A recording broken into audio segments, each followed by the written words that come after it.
How was it navigating the checkered, complicated, and yet beautiful city of Delhi and its many pasts?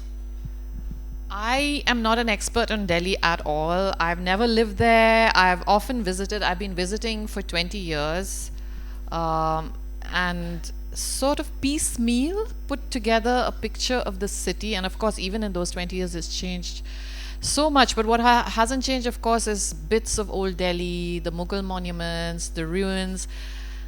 That whole feel of Delhi, I think two things have happened. One, things keep breaking down and disappearing in Delhi. I remember the writer Sam Miller, who's written a wonderful book on Delhi. He's here at the festival, Adventures in a Mega City, and it's a fantastic book. And he's walking in spirals around the city, and he says something about how every few days or every few weeks, one old monument in Delhi disappears into the dust. There's still several hundred at least. Or shows up and you become aware of, Or there is a monument. yes.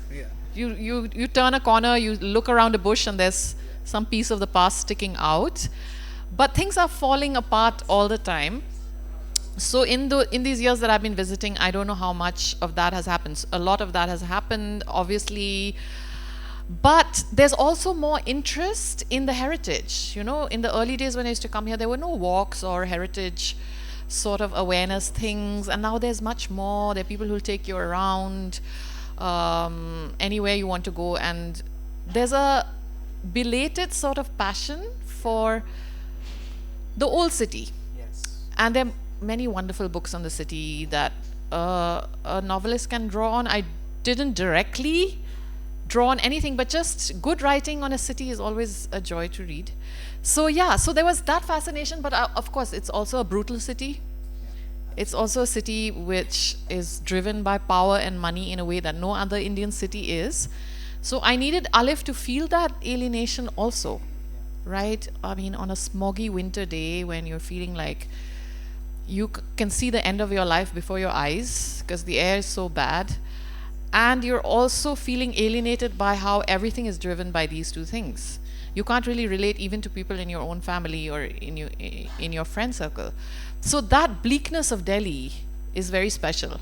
And I've spent periods long enough, like I said, I've never lived there, but months at a time to know that that can really get to you sometimes. So that contrast to me was the most fascinating. The ruins, the beauty, the elegance of Delhi, and this feeling that it's the apocalypse. So, you know, I have a line that goes, Delhi, the city where the apocalypse descends every day, and Delhi, the city where the apocalypse is always awaited.